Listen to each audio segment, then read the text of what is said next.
మంగళకరమైనది మంగళవారం అని అంటారు. పైగా ఆ రోజు హనుమంతుడిని ఆరాధిస్తారు.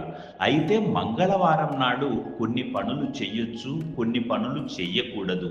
మంగళకరమైన మంగళవారం రోజు ఎందుకు కొన్ని పనులు చెయ్యకూడదు? కారణం ఏమిటి?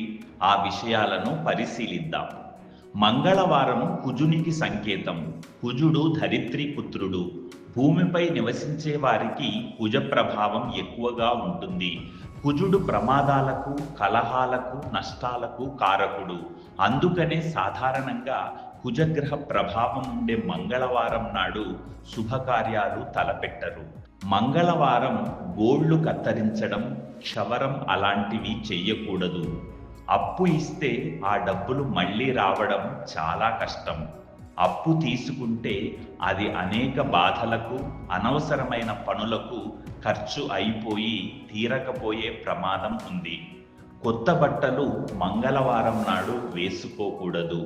అత్యవసరం అయితే తప్ప మంగళవారం ప్రయాణాలు పెట్టుకోకూడదు. ఉపవాసం చేసిన వారు రాత్రి ఉప్పు వేసిన పదార్థాలు తినకూడదు.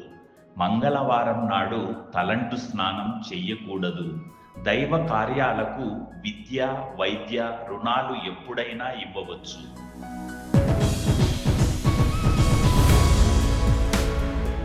ఇక మంగళవారం నాడు చేయవలసిన పనులేంటో పరిశీలిద్దాం. మంగళవారం ఆంజనేయుడిని ధ్యానించడం వల్ల ధైర్యం చేకూరి అన్ని పనులు అవుతాయి. సుబ్రహ్మణ్య స్వామి ఆరాధన చేయడం వలన కుజగ్రహ ప్రభావం వలన కలిగే ప్రమాదాలను నివారించవచ్చు. కాళికాదేవిని ధ్యానించడం వలన శత్రువులపై జయం కలుగుతుంది. ఎరుపు రంగు దుస్తులను ధరించడం, ఎరుపు రంగు పువ్వులతో ఇష్ట దైవాన్ని ప్రార్థించడం చేస్తే మంచి ఫలితం ఉంటుంది.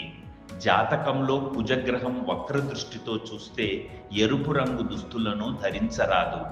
మంగళవారం అప్పు తీరిస్తే ఆ అప్పు తొందరగా తీరిపోతుంది. మన బ్యాంక్ అకౌంట్లో ఎంతో కొంత మనీ వేయడం వలన అది వృద్ధి అవుతూ ఉంటుంది.